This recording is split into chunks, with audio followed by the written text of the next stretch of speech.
Another video on sourdough bread, if you like. So I'm making some bread, and I was out with my sister and brother-in-law at the weekend, and they were talking that they bought some frozen pizza dough from a no, no, they hadn't. No, Tony, my brother-in-law, had been out to see a friend, and this friend had made them pizzas, and this friend had bought himself a big fancy new pizza oven, like gas-fired, and also could do wood. It was very expensive, and what he'd done is he bought some frozen pizza dough from this guy who makes pizza dough, and you go and you order it and you buy it frozen, and then you defrost it, and it's really good pizza dough. And I was kind of like, oh, that's kind of quite interesting. So you should just be able to freeze bread dough and pizza dough. And I was kind of quite curious. Can I freeze my pizza? Can I freeze my bread dough? And will it still make a decent loaf? So I've made the pizza dough. I've made the bread dough, sourdough, and it's proved for the first time. Now it comes to the stage where I normally put the dough into the fridge for 7 hours just to kind of cool it all the way through, stop it from rising, and then I take it out of the fridge and I form it, and then I prove it in the fridge for another 7 or 8 hours, something like that, and then I bake it. So we're at the stage of the second proof. I've knocked it back and it goes in the fridge.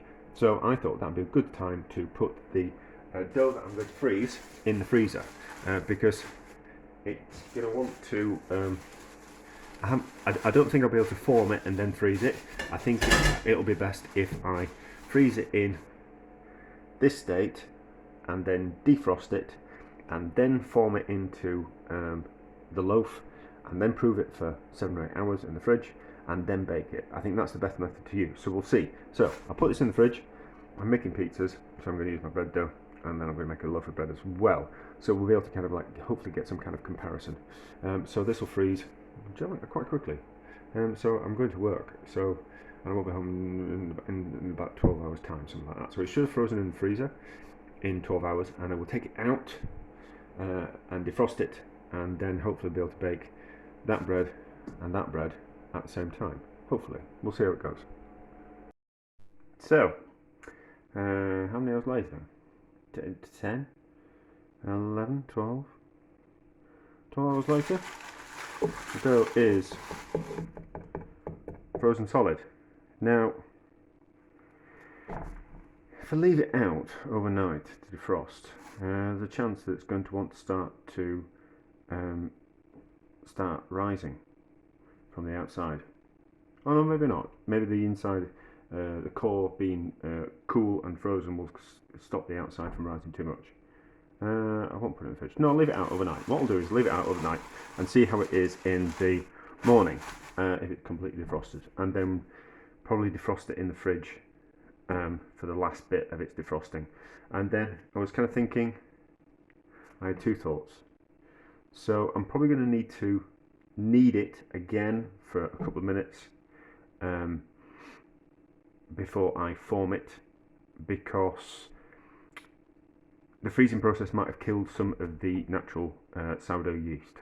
So we need to reincorporate that yeast back through, the live yeast back through the dough. So we'll give it a knead as well. And then I was also kind of thinking that also freezing it for 12 hours. It's not really probably long enough of a freeze. The yeast normally doesn't die in the freezing process, because you can freeze sourdough starter as a backup in your freezer, but obviously it doesn't last forever in the freezer. It will slowly die in the freezer, so there's got to be kind of like a shelf life. But I reckon freeze it for 12 hours. It's probably going to last in the freezer for 2 weeks and have no less deterioration than it would do in the first freezing of it. I freeze the whey from the yogurt that I make myself to make the next batch of yogurt. And where is it? Is it out already? Yes, I'm making yogurt tomorrow. So I keep a little bit of the whey back from the yogurt, and that stays in the freezer for 2 weeks, and it still works. So it doesn't kill the natural bacteria in the whey from the yogurt. So I can't imagine that 2 weeks in the freezer would do any more damage than the first initial freeze of it anyway. So anyway, those are my thoughts. So tomorrow, if it's not completely defrosted by the morning, what we'll do is stick it in the fridge, leave it in the fridge until it's completely defrosted, also so it stops itself from rising. We'll give it a knead, we'll give it a form, and then we'll bake it and see how it turns out. Right, dough has defrosted. It's got a little bit of water on top. It's got a bit of the skin as well, but I think it's just down to the freezing process. So I think the yeast on the outside will have died, but it was still alive in the centre. So we'll give it a knead. It feels kind of quite wet as well, but we'll give it a knead. So we reintroduce all the yeast everywhere that it needs to be. So like an even dispersal throughout the bread. I think that would be a good idea. And then we'll shape it and we'll put it in a proving basket and we'll leave it in the fridge until it's about 12 hours, something like that. Yeah, so it's a freezing process has certainly done something to the dough. I don't know if that's a good thing or a bad thing, but it's not. Well, it's not a flat surface that I'm mixing it on anyway, but it's gone a bit. The dough doesn't normally do that. I'll have a look at the other dough and see what's happened with that. But it might just need. It might just be a bit of a knead that it needs. Need a bit of a knead. So you kind of end up kneading it twice, which is not really save you any time. I don't know. Has it killed the gluten structure by freezing it? I don't know. I don't know. It's not the nicest dough. It's a bit of a shaggy mess. So I don't really think this is going to work. It might come together. It might come together, but kneading it twice is not really kind of saving you any time, is it? It might be alright for pizza though, but bread might not be the best idea. It might be that when we freeze things, it kind of attracts a little bit of moisture, so it might have just wettened the dough slightly. See, because I've got all that on my hands. So let's just dry up the dough a little bit. Yeah, so some of the freezing process might have drawn out some of the moisture and then kind of wanted it to sit on top, so I need to reintroduce that moisture into it, which is causing this to happen. I don't know. Might be a bit of freeze burn as well, but it's not.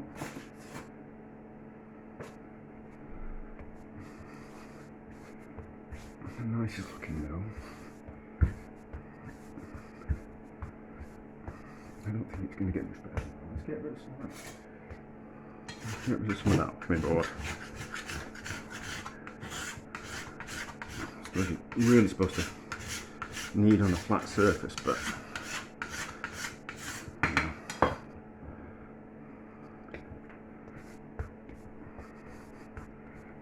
to stick to my hands as well, which isn't good. Get rid of that off my hands. It's not a good sign. I don't know if it's going to shape particularly well if it's sticking to my hands. Since I'm going to be using my hands to shape it, I don't know. I don't know. We'll give it a go. Oh, right. Let's incorporate that all into it.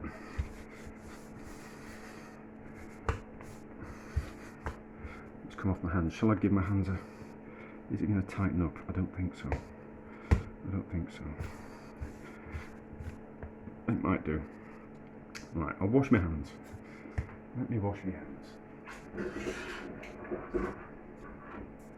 We're never going to get a smooth dough if my hands are covered in dough, because we really need the dough to tighten itself. And if it's going to stick to the dough on my hands, it's not going to ever going to become smooth. But we're only playing around, and as long as the bread rises, I'll do something with it, even if it's just turning it into croutons or breadcrumbs or something like that. So, dry clean hands, and then let's see how we go. I don't want to put any flour on my hands.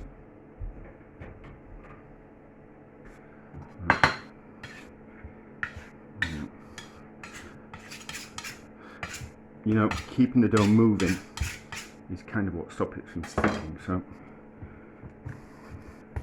let's fold it in on itself. We might be okay, we might be okay. So, we might be okay. So the motion I'm doing is, what we're doing is we're pulling the dough down and tucking it underneath the dough. It's probably not just like that kind of motion, like that. So you're creating tension on the top, which is going to give us that spring open of the dough. But that's not really what this video is about, and it's quite sticky. Right, so that's enough of. That's not enough of that. That's a really sticky dough.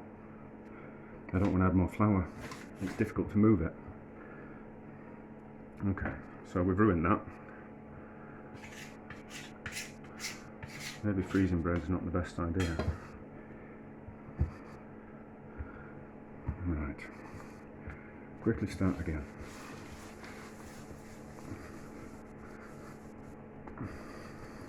And that's, sticky hands. So I need to be quicker. I don't think this is a good idea. I think it's alright if you're going to roll out dough to make pizzas, like my brother-in-law did. But I don't think that forming bread is probably going to be the best idea for it. But let's have another go and put some flour on my hands. And then we'll just have to be a little bit quicker with the forming. So we'll reform, get it moving around, a little bit of flour on my hands, and we'll see how we go. So, tuck the dough under on itself. So we're trying to get, I'm not going to give you a lesson, because if I give a lesson on forming dough, then I'm going to fail at what I'm trying to do. I can't do two things at once. So creating tension like this, starting to get a bit sticky, which is probably the sign that needs to go in the proving basket. Right, that's about as much as I dare do. So there, and then into there, into the proving basket. Bit of flour on top. See, it's spreading out, which means there's certainly tension in there. So green on this one, and then I'll do the other one, and then we'll bake them both in about 12 hours time, something like that, and then we'll be able to see which one's which and if it's worth doing. Right, so that's the normal loaf that I made with the unfrozen dough, and then this is the frozen dough. So it's just kind of sunk into the proving basket overnight. Was that slightly rose in the proving basket, so we'll kind of have to see how this turns out. So everything's warm, still got squeaky even dough, so that's fine. So dough into there. That feels quite heavy, does that? I don't think this is going to work, but we'll find out. So slice on top. Yeah, that's not risen at all overnight. We'll see how it turns out. So,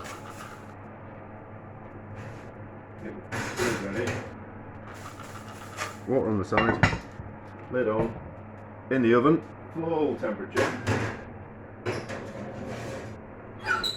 for half an hour.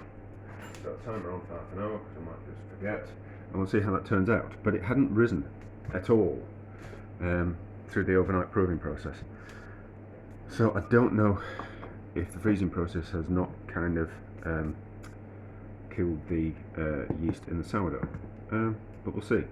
We'll see how it turns out. It's ready. Let's have a look.